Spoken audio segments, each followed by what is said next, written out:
Pak Surya ini ngejawab, saya udah kedua orang pinter.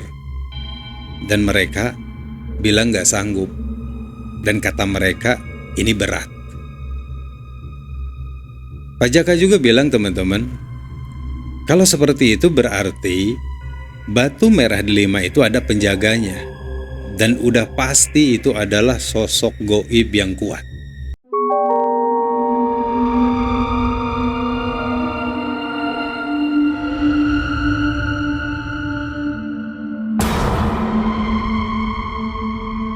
Assalamualaikum warahmatullahi wabarakatuh. Halo teman-teman semuanya, gimana kabar kalian? Semoga kalian sama halnya dengan saya dalam keadaan sehat dan baik-baik aja. Dan gak lupa juga buat ngingetin buat teman-teman viewers yang nonton video ini tapi kalian belum subscribe. Jadi kita mohon dukungannya untuk subscribe-nya di channel kita ini.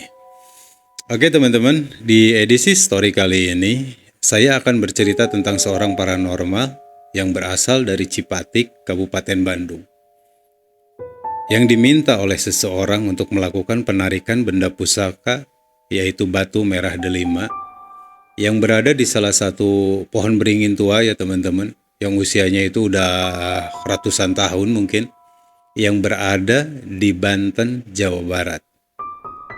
Tapi ada hal yang tak terduga, yang akhirnya berbalik menyerang paranormal itu. Pertanyaannya adalah, ada apa yang salah? Dan kenapa hal itu bisa terjadi? Saya Hendy, kita mulai story-nya. Awal cerita. Di salah satu desa di Cipatik, Kabupaten Bandung, ada seorang paranormal yang cukup terkenal di desa itu yang bernama Pak Jaka. Umur dia ada sekitar 60 tahun ya teman-teman. Beliau itu memiliki kemampuan untuk berkomunikasi dengan dunia gaib dan masyarakat sekitar sering mengandalkannya untuk berbagai masalah. Ya mulai dari mereka yang ngalamin gangguan gitu kan ya, dari jin jahat, mulai dari masalah perjodohan sampai nemuin barang-barang yang hilang. Bahkan Pak Jaka pun suka diminta bantuan untuk ngeruqyah ya. Mau itu ngeruqyah orang ataupun ngeruqyah tempat usaha ataupun rumah. Nah Pak Jaka ini tinggal di desa itu bareng istrinya teman-teman. Dan beliau punya 2 orang anak perempuan yang udah pada nikah, yang udah pada dibawa sama suami ya. Satu anaknya itu yang bungsu, anak perempuan yang bungsunya itu tinggal di Majalaya, Kabupaten Bandung. Nah, yang satu lagi anak perempuannya yang cikal atau yang sulung itu tinggal di kota Bekasi. Dan kehidupan Pak Jaka ini dibilang sederhana ya teman-teman. Dan keahliannya sebagai paranormal itu udah cukup dikenal luas ya. Jadi bukan sama masyarakat sekitar doang gitu beliau dikenal itu. Dan Pak Jaka itu terkenal juga beliau memiliki sifat yang keras ya teman-teman, atau orangnya itu to the point. Jadi di mana misalkan ada klien gitu ya, atau ada pasiennya beliau yang meminta bantuan apa gitu kan ya.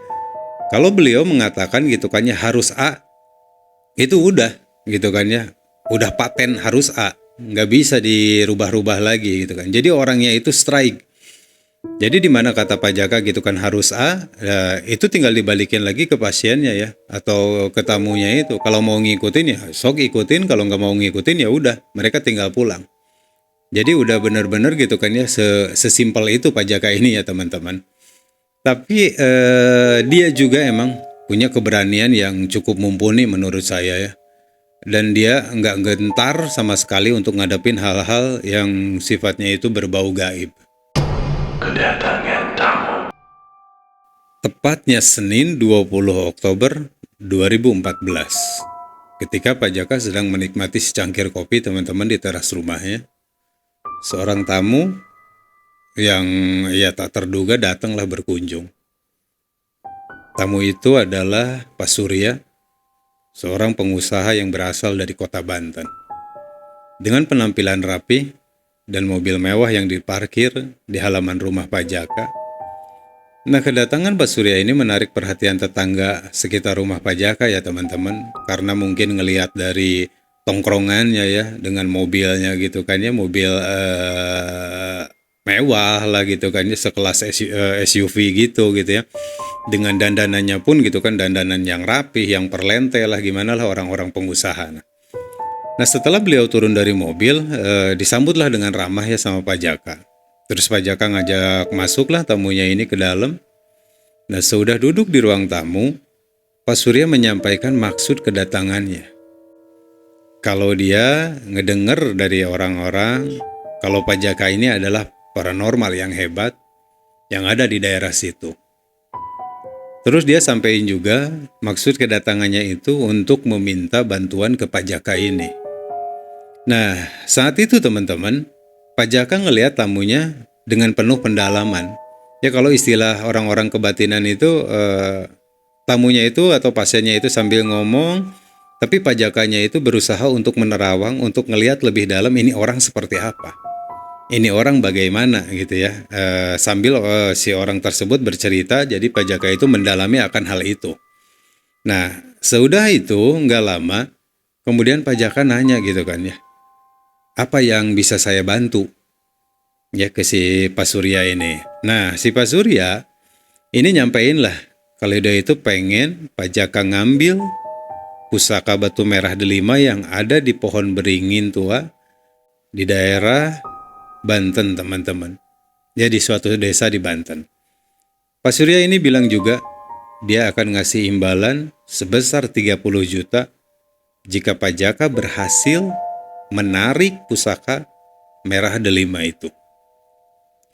Nah, Pak Jaka saat itu nggak langsung ngerespon teman-teman. Dia agak diam dulu sejenak, mikirin permintaan tamunya yang nggak biasa gitu kan ya. Bukan berarti nggak ada gitu kan ya orang-orang yang meminta seperti itu. Tapi Pak Jaka ngerasain gitu kan ya, si Pak Surya ini agak beda, kok kerasanya agak lain gitu ya. Nah makanya dia nggak langsung mengiyahkan gitu kan ya apa yang diminta sama Pak Surya ini.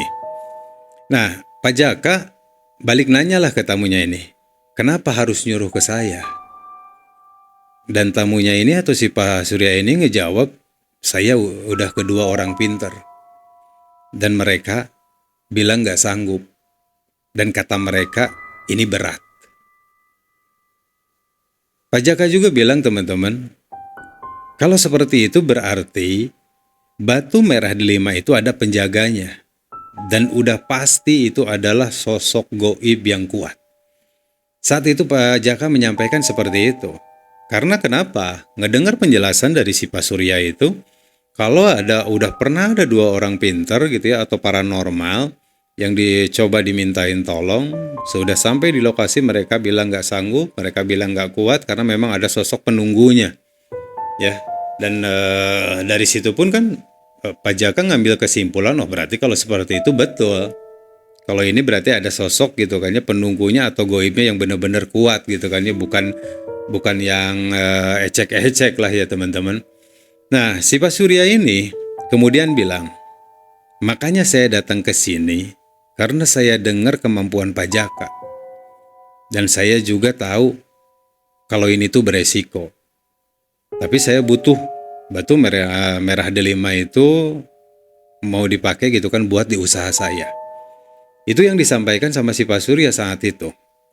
Dan dia nyampein juga teman-teman ke Pak Jaka ini, kalau toh memang dengan imbalan 30 juta itu Pak Jaka gitu kan yang ngerasa kurang relevan ya gitu ya, atau kurang sebanding dengan apa yang Pak Jaka akan kerjakan, si Pak Surya ini sampai menawarkan gitu kan dia akan melipat gandakan imbalannya itu menjadi 60 juta. Kalau toh memang misalkan si Pak Jaka ini mau menyanggupi apa yang diminta sama Pak Surya ini. Nah, setelah itu Pak Jaka akhirnya berpikir sejenak dan menyampaikan, tinggalin aja nomor telepon Bapak. Besok saya akan kabarin. Nah, dengan satu hari ya, Pak Jaka ini perlu waktu ya teman-teman untuk berpikir dan memperhitungkan segala sesuatunya. Nah besoknya Pak Jaka menyanggupi untuk melakukan penarikan pengambilan pusaka merah delima itu. Dan dia bilang butuh waktu 2 hari karena ada ritual yang harus dia lakukan. Dan Pak Jaka minta dijemput di hari Kamis pagi untuk bareng pergi ke Banten.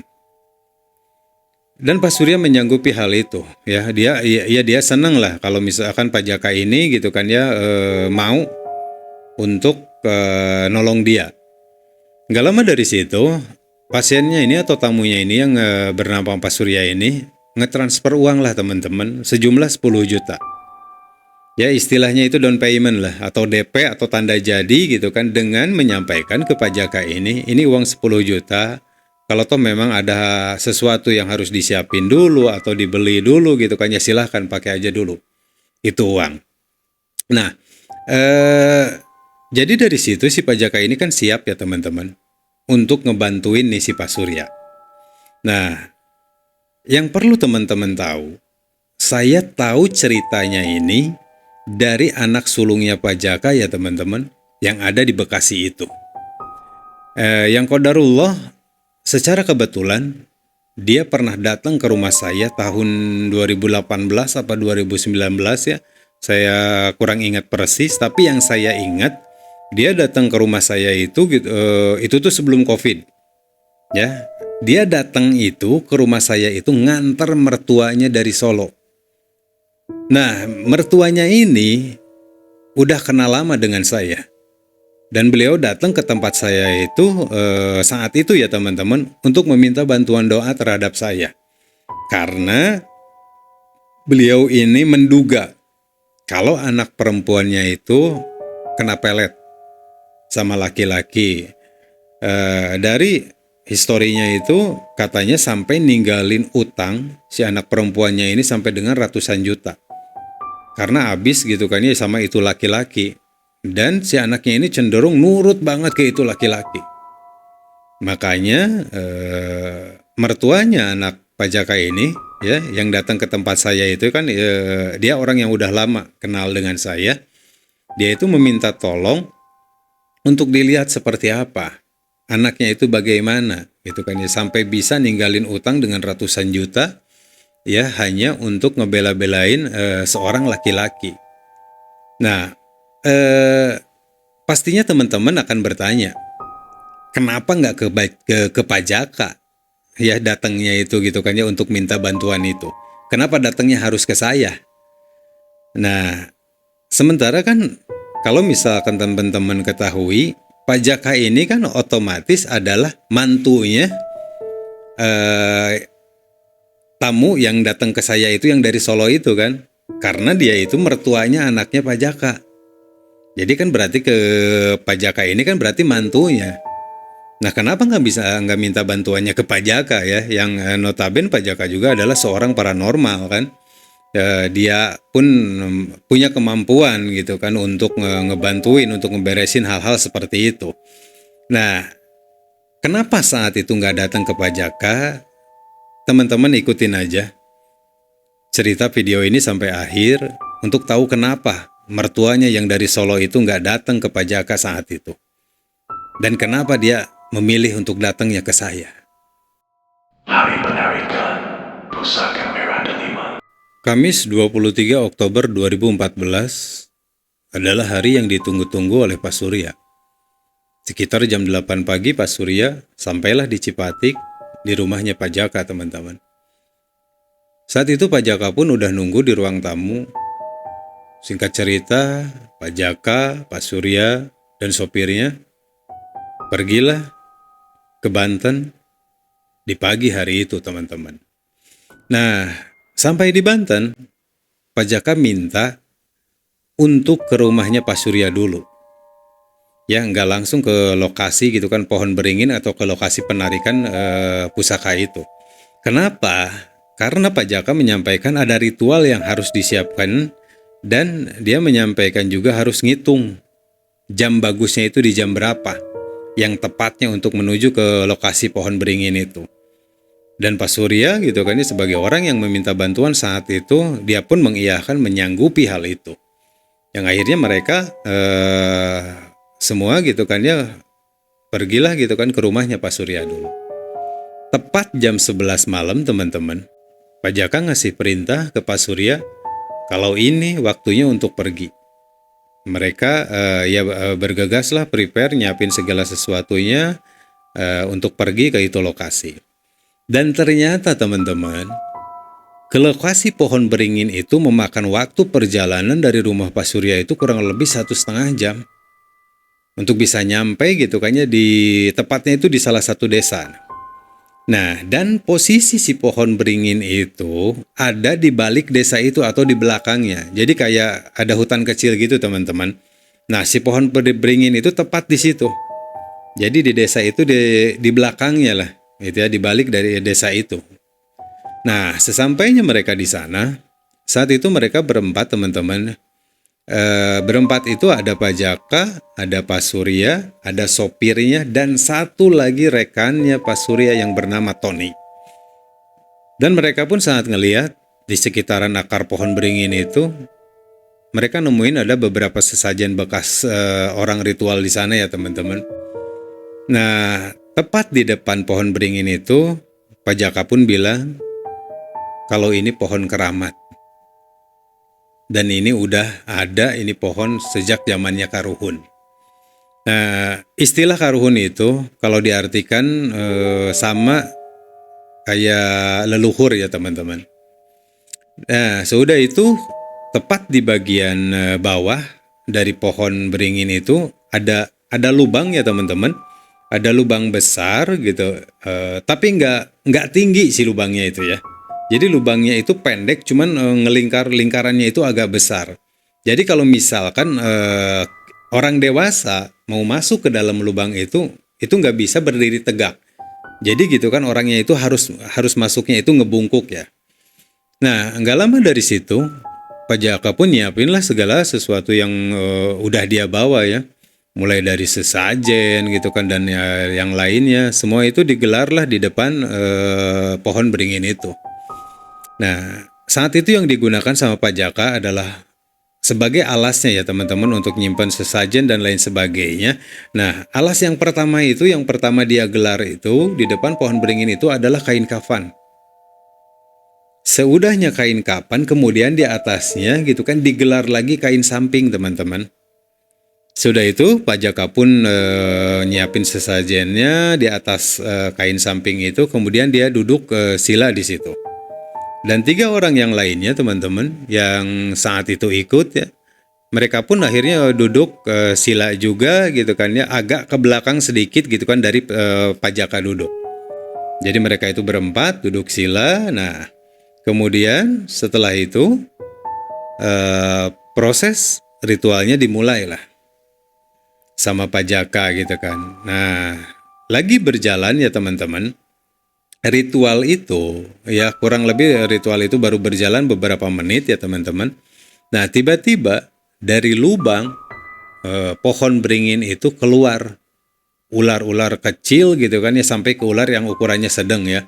Saat itu anaknya Pak Jaka menceritakan ke saya itu, ya dia pun dapat ceritakan dari Pak Surya ya, cerita lengkapnya itu. Keluar ular itu gitu kan dari segede kelingking gitu kan ya, sampai ke ular yang segede jempol. Itu keluar gitu ya teman-teman, dari lubang yang ada di pohon itu. Nah, sudah itu teman-teman, sudah ular itu keluar gitu ya. Nah, dari situ Pak Jaka gitu kan ya, dan 3 orang lainnya itu ngedenger suara gitu kan ya, menggema. Ya, suara yang menggema dari dalam lubang di pohon itu. Saat itu pun mereka kurang paham itu suara apa, karena maksudnya suara itu tidak melafalkan sesuatu ya teman-teman, atau nggak ngomong sesuatu. Ya, ngomong apa atau bahasa apa enggak. Tapi ada suara ngegema yang mereka dengar gitu kan ya, sangat kedengaran, tapi itu kurang jelas itu ngomong apa. Nah, dari situ gitu kan ya, sudah suara menggema itu gitu kan ya, tadi keluar ular. Nah, di saat ular itu keluar, Pak Jaka itu menyampaikan ke 3 orang lainnya yang duduk sila bareng sama dia gitu ya, untuk jangan kemana-mana dan nyampein gak usah takut. Karena ular-ular itu cuman mau lewat aja. Pak Jaka menyampaikan gitu kan ya seperti itu. Nah, dan mereka semua nurut apa kata Pak Jaka ya teman-teman. Dan ternyata benar, ular-ular yang keluar dari pohon itu, mereka gitu kan cuman ngelewatin mereka yang lagi pada sila di depan pohon itu. Jadi cuman ngelewat ke sampingnya dan mereka gitu kan ya pergi ke arah semak-semak yang ada di belakang mereka. Setelah selesai dari ritual itu, kemudian Pak Jaka ngomong kalau dia mau masuk ke dalam pohon beringin itu untuk ngambil pusakanya. Dan semua yang ada di situ saat itu cuma ngangguk aja ya teman-teman. Dan akhirnya Pak Jaka pun bangun dan jalanlah masuk ke lubang di bawah pohon itu. Nah, sopir Pak Surya ya teman-teman, ngelihat Pak Jaka mau masuk ke lubang pohon itu, dia dengan spontan nyalainlah senter yang dia bawa. Dengan tujuan gitu kan ya untuk ngasih penerangan ke Pak Jaka gitu kan yang udah jalan mau masuk ke arah lubang di pohon itu. Tapi seudah dia nyalain senternya, dengan cepat juga saat itu Pak Jaka ngerespon untuk nyuruh dimatiin itu senternya. Karena beliau menyampaikan kalau apa yang ada di dalam itu nggak suka dengan cahaya. Si sopirnya Pak Surya pun gitu kan ngikutin apa perintahnya Pak Jaka, dia langsung matiin senternya dan mereka ngelihat Pak Jaka gitu kan ya masuk ke lubang itu. Nah teman-teman, cerita dari anak Pak Jaka ke saya saat datang ke rumah saya itu, ya yang dengan mertuanya itu, dia bilang kata Pak Surya, bapaknya itu atau Pak Jaka itu saat itu ada di dalam lubang pohon itu nggak lama ya teman-teman, kurang lebih sekitar 20 menit. Saat itu ya kurang lebih sekitar 20 menit. Dan setelah Pak Jaka ada di dalam pohon itu, tiba-tiba apa yang terjadi teman-teman, setelah kurang lebih 20 menit berlalu, dengan posisi Pak Jaka yang ada di dalam pohon itu, tiba-tiba Pak Jaka terlempar keluar dari dalam pohon itu. Bisa teman-teman bayangin? Ya, dalam keadaan tengah malam, yang gelap seseorang masuk ke dalam lubang, di luarnya ada 3 orang yang nungguin, yang merhatiin, di saat Pak Jaka itu masuk ke dalam lubang pohon itu, berjalan waktu kurang dari sekitar 20 menit, tiba-tiba Pak Jaka terlempar keluar teman-teman dengan kerasnya. Dan apa yang terjadi saat itu teman-teman? Badannya Pak Jaka itu ngebentur akar-akar pohon beringin ya yang gede-gede itu, ngebentur akar pohon gitu kan, ngebentur juga ke tanah. Dan seketika juga Pak Jaka saat itu nggak sadarkan diri teman-teman. Boleh dibilang di dalam pohon itu seperti ada sosok atau makhluk apa gitu ya teman-teman yang ngelempar Pak Jaka keluar saat itu. Yang udah jelas ini berarti kan sosok yang luar biasa, mungkin memang besar ya teman-teman, atau memang punya kekuatan yang besar. Karena logikanya gitu ya, ini bisa ngelemparin gitu kan ya Pak Jaka. Ya maksudnya ngelemparin orang dewasa saat itu gitu kan ya, dari dalam pohon dilemparin dengan kuat sampai Pak Jaka ngebanting ke akar gitu kan, ngebanting ke tanah sampai nggak sadarkan diri. Berarti ini kan sesuatu yang benar-benar punya kekuatannya besar ya teman-teman. Terjadinya petaka. Setelah Pak Surya dan yang lainnya dikagetkan dengan hal tersebut teman-teman, kemudian mereka nyamperin Pak Jaka. Dan apa yang mereka temui benar, Pak Jaka saat itu dalam keadaan pingsan atau nggak sadarkan diri. Dan otomatis itu ngebikin ketiga orang yang ada di situ panik dan khawatir ya teman-teman.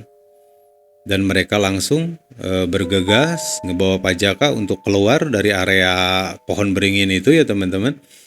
Dan mereka langsung ngebawa Pak Jaka ini masuk ke dalam mobilnya.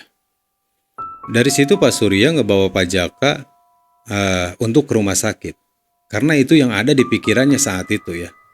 Harus bertindak cepat ngebawa gitu kan Pak Jaka ini ke rumah sakit. Karena dialah orang yang paling ngerasa khawatir dan bertanggung jawab ya teman-teman dengan apa yang terjadi sama Pak Jaka ini. Ya mau nggak mau pun kita pun tahu Karena dia orang yang punya hajat ya, dia orang yang meminta bantuan terhadap Pak Jaka. Yang otomatis di saat Pak Jaka terjadi sesuatu gitu kan, dia yang merasa gitu kan ya, feeling guilty ya, atau ngerasa paling bersalah dengan kejadian itu. Nah, kemudian singkat cerita, kurang lebih jam 2 pagi, sampailah mereka di IGD salah satu rumah sakit di Banten ya teman-teman. Dan Pak Surya menyampaikan ke perawat di IGD saat itu bahwa Pak Jaka ini jatuh. Ya, jadi tidak menjelaskan kronologi lengkapnya seperti apa, hanya menyebutkan kalau gitu kan ya Pak Jaka ini jatuh. Gak lama kemudian perawat di situ meriksa lah dan ngasih juga bantuan oksigen untuk Pak Jaka ini ya teman-teman di malam itu. Selesai pemeriksaan singkat saat itu, pihak rumah sakit menyatakan gak ada masalah apa-apa dengan Pak Jaka ini. Dan menyampaikan ini hanya kecapean ya, dan mereka nemuin juga Pak Jaka ini ngalamin shock. Nah, setengah jam kemudian Pak Jaka sadar teman-teman, tapi dia seperti bingung. Jadi pikirannya itu seperti loading ya teman-teman, seperti kebingungan untuk mengingat saat itu dia ada di mana, dia sama siapa, apa yang udah terjadi gitu kan. Dia benar-benar ngeblank, dia benar-benar kebingungan gitu. Nah, untuk mengingat gitu kan apa yang udah terjadi gitu kan ya terhadap dirinya dia gitu kan ya. Setelah itu pun nggak lama ya, Pak Surya bertanyalah ke dia teman-teman. Ya, bertanya itu gitu kan ya. Ya maksudnya istilahnya nyapa gitu kan ya. Dengan dia ngomong Pak Jaka gitu ya. Tapi apa yang terjadi teman-teman? Pak Jaka cuma melongo, nggak ngejawab apa-apa. Dan seolah-olah nggak kenal dengan Pak Surya itu teman-teman. Jadi ini benar-benar Pak Jaka seperti ngalamin shock berat teman-teman. Dimana ya fungsi dari otaknya itu ya saraf motorik atau saraf sensoriknya itu nggak bisa ngerespon gitu kan ya dengan cepat terhadap pertanyaan atau terhadap kondisi keadaan saat itu. Dan yang ditemuin juga kondisi badan Pak Jaka saat itu lemes, seperti nggak ada tenaganya. Dia nggak bisa sama sekali ngegerakin anggota badannya teman-teman. Jadi boleh dibilang ya kayak hilang tenaga gitu ya, seperti itu. Nah, sudah dari situ Pak Surya akhirnya ngebawa Pak Jaka ini untuk balik lah ke rumahnya, ke Cipatik ya teman-teman. Sampai di sana itu udah terang ya, udah pagi lah teman-teman. Dan sebagian tetangga juga ngelihat Pak Jaka dikeluarin dari mobil dengan digendong gitu ya, atau diangkat lah sama bertiga gitu. Istri Pak Jaka saat itu posisinya yang ada di teras rumah lagi nyapu ya teman-teman. Nyambut suaminya dengan perasaan yang kaget dan bertanya-tanya, ini kenapa? Dan apa yang terjadi sama suaminya ini teman-teman? Gak lama setelah mereka masuk ke dalam rumah, kemudian Pak Jaka gitu kan akhirnya direbahin lah di kasur di kamar tidurnya.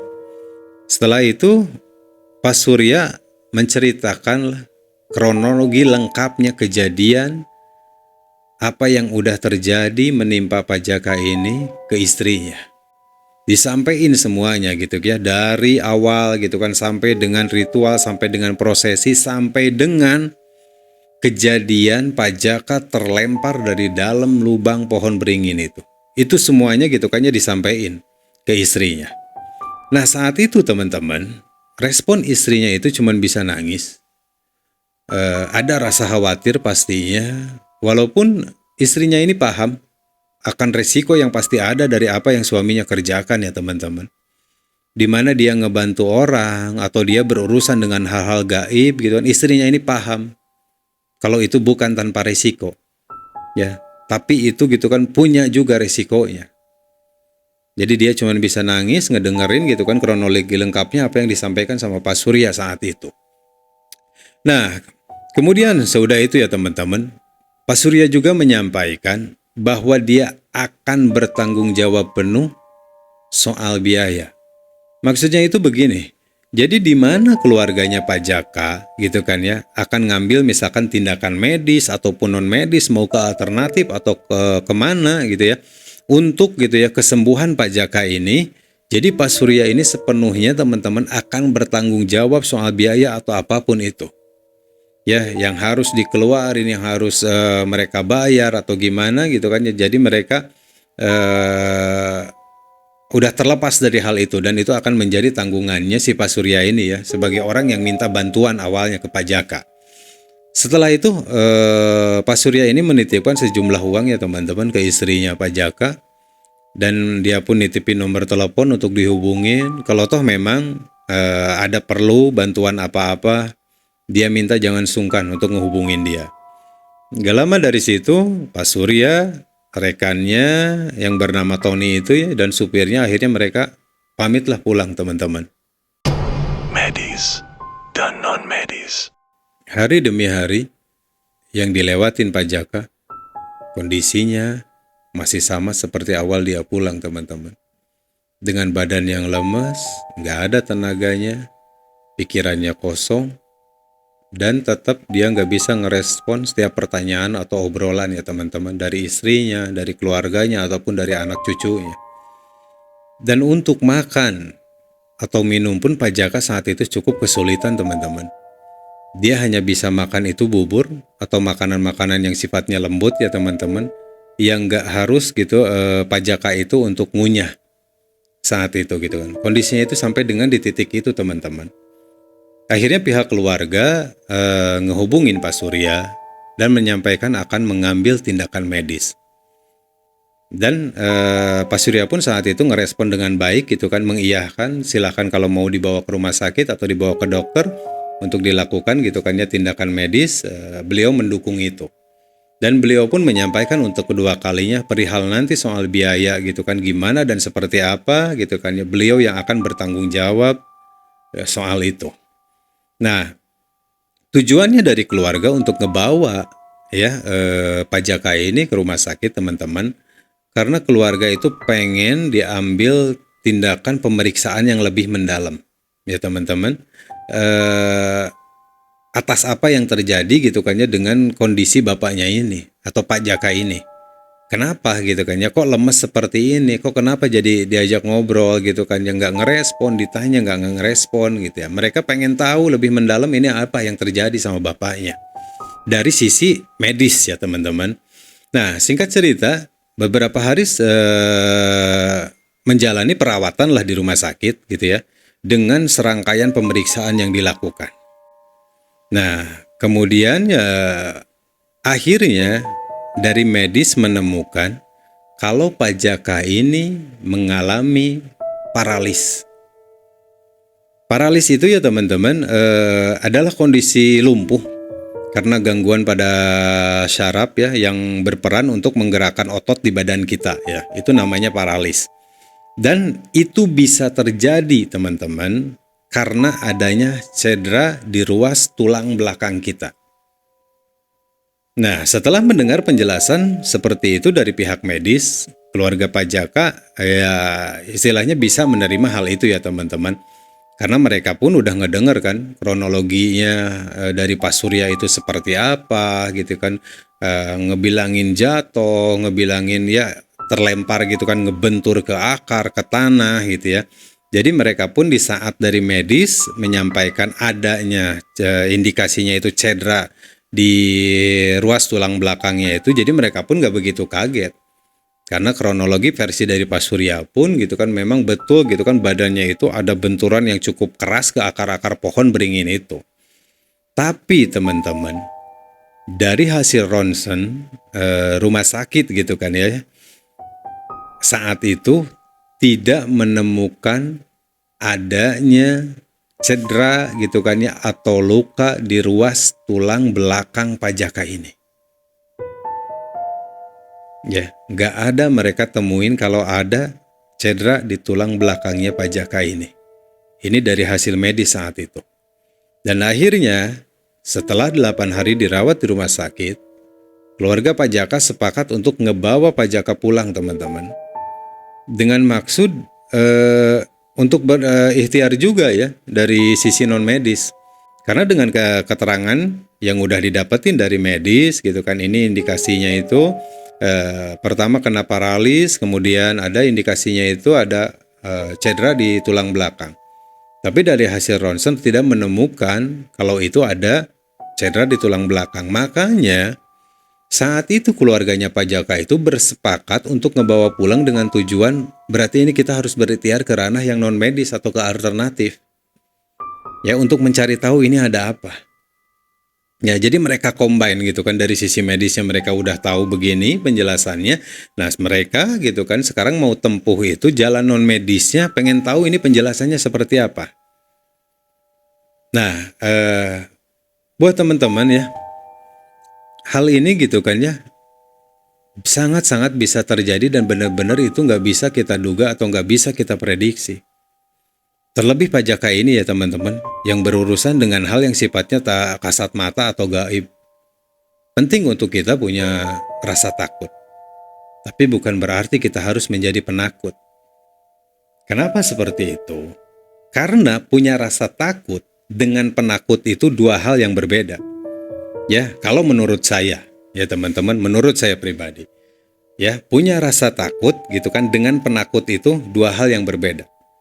Pertama, orang yang punya rasa takut itu cenderung orangnya itu akan lebih waspada dan lebih berhati-hati.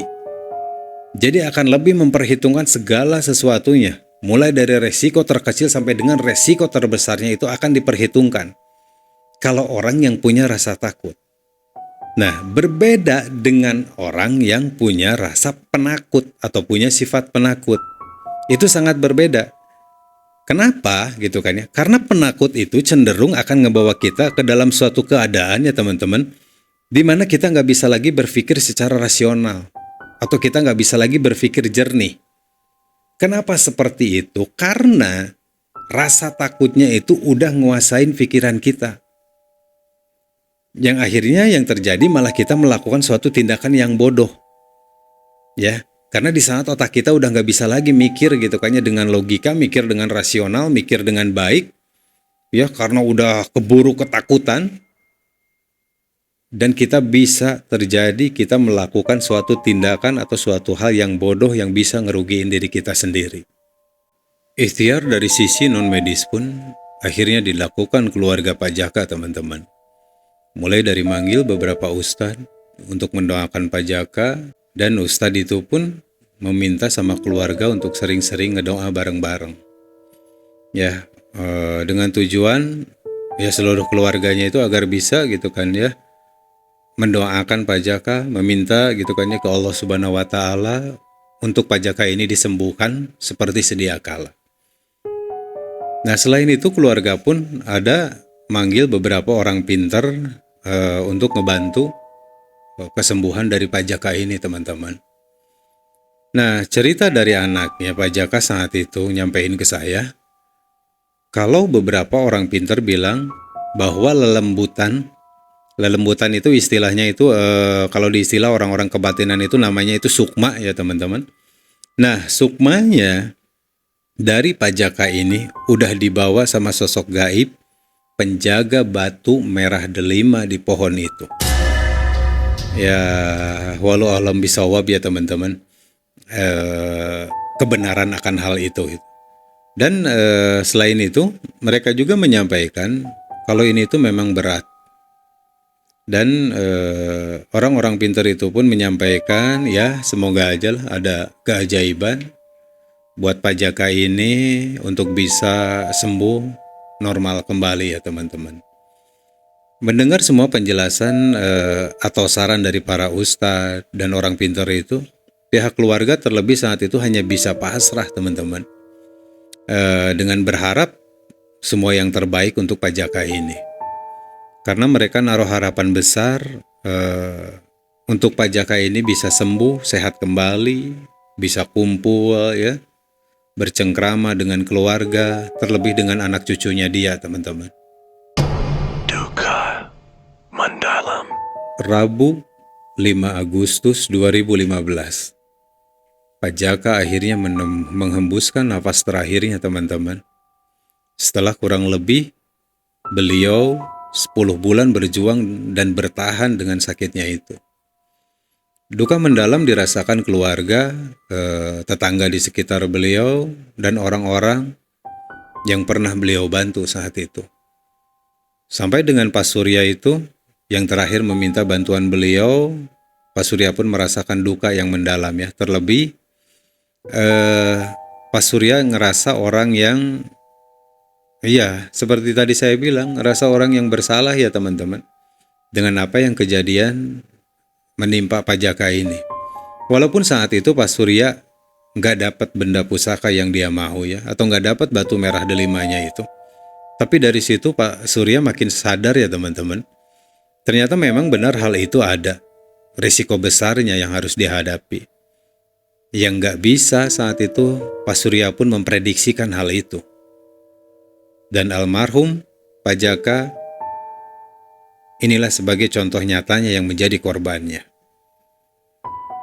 Almarhum Pak Jaka meninggalkan istri, 2 orang anak perempuan, dan 3 cucu. Dan beliau dimakamkan di Garut, Jawa Barat, di desa kelahirannya teman-teman. Oke teman-teman, itulah akhir story untuk kali ini. Semoga teman-teman viewers bisa ngambil hikmah dari kejadian itu. Saya dan Kang Dev pernah beberapa kali ya teman-teman didatengin orang atau diminta sama orang untuk narik atau untuk ngambil benda-benda pusaka gitu kan ya di suatu tempat ya. Dulu pernah ada yang meminta gitu kan ya ngambil salah satu benda pusaka. Dulu itu jenisnya itu keris ya kalau saya nggak salah ingat. Itu posisinya itu ya teman-teman ada di suatu air terjun ya. Air terjun ya atau istilah Sunda mah curug gitu ya. Air terjun adanya di Jawa Barat ya teman-teman. Itu air terjun. Nah, posisi si kerisnya itu ada di situ. Ya, tapi ya teman-teman, saya Kang Dep dari dulu selalu nolak di mana ada seseorang yang meminta bantuan untuk melakukan hal itu. Ya, kenapa? Saya Kang Dep gitu kan selalu nolak di saat orang meminta bantuan untuk narik benda pusaka atau apapun itu. Karena saya punya pemikirannya begini, saya punya 3 alasan gitu kan ya untuk saya menolak hal itu. Yang pertama ya teman-teman, benda pusaka itu bukan milik saya. Ya, karena buat saya bisa jadi benda pusaka itu ada pemiliknya. Mau itu seseorang yang sifatnya real ya, yang sifatnya nyata, yang kelihatan sama kita. Ataupun misalkan ada sosok gaib gitu kan yang diperintah sebagai penjaganya.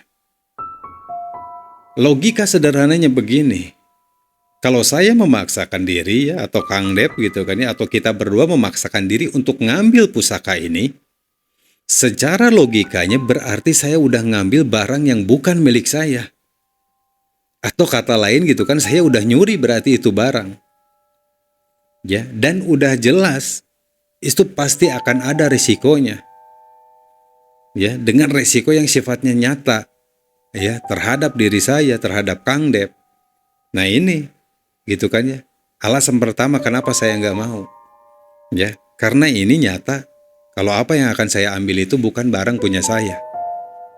Nah, selain itu ya teman-teman, yang kedua, ya, kenapa saya selalu menolak? Ya yang itu tadi, karena saya tahu, ya, kalau hal itu beresiko ya teman-teman. Jadi resiko besar ataupun kecilnya gitu kan, saya lebih memilih gitu kan ya diri saya sama Kang Dep untuk nggak terlibat di dalam itu, ya. Dengan resiko apa yang nanti gitu kan harus dihadapin atau apa gitu kan ya saya nggak mau terlibat akan hal itu. Yang ketiga, saya dan Kang Dep hanya sebatas menyukai benda-benda pusaka itu. Ya menyukai dalam artian begini teman-teman, kalau benda pusaka itu ya sebagai mahakarya lah atau karya seni ya dari leluhur kita, dari karuhun-karuhun kita. Nah saya hanya sebatas menyukai benda-benda tersebut ya, tapi gitu kan ya saya tidak mentuhankan benda-benda itu, hanya sebatas menyukai. Oh ini ada keris yang bagus, oh ini ada batu akik gitu kan yang warnanya keren gitu ya. Oh ini ada gitu kan ya apa gitu kan ya kayak batu gitu kan ya, batu hitam gitu kan ya atau batu wulung yang bagus gitu. Oh ini ada gitu kan bambu buku temu gitu kan. Oh ini ada apa? Saya hanya sebatas itu. Saya hanya menyukai, mengagumi kalau ini sebagai karya seni gitu kan dari leluhur kita, dari sesepuh kita.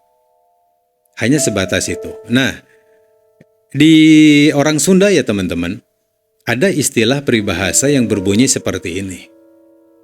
Menang ker di pusti-pusti, tapi ulah di pigusti. Kalau misalkan saya translate ke bahasa Indonesia, kurang lebih artinya seperti ini. Terhadap barang-barang tersebut, boleh kita ngejaganya, boleh kita nyimpennya, boleh kita ngerawatnya. Tapi jangan sampai benda-benda tersebut itu jadi dituhankan sama kita. Dalam artian begini, kita lebih meyakini benda-benda atau barang-barang tersebut yang bisa ngebantu kita, nolong kita gitu kan, dan kita menomorduakan Allah Subhanahu wa taala. Ini yang salah. Ya, ini yang nggak boleh. Nah itu alasannya kenapa gitu kan ya saya sama Kang Dep nggak mau untuk dimintain orang bantuan narik benda pusaka, narik barang keramat atau apapun itu gitu kan ya. Saya nggak pernah mau sampai dengan hari ini ya teman-teman. Oke teman-teman, terima kasih buat kalian semua yang udah nonton video ini sampai akhir dan ambil semua pembelajaran baiknya, ambil semua hikmah positifnya di story kali ini. Nggak lupa juga buat kalian yang belum support channel kita, mohon dukungannya, mohon supportnya dengan kalian subscribe, dengan kalian like, dengan kalian komen. Semoga kebaikan kalian ya Allah ganti dengan berlipat-lipat kebaikan yang jauh lebih besar. Amin. Allahumma amin ya robbal alamin. Akhir kata, saya Hendy. Wassalamualaikum warahmatullahi wabarakatuh.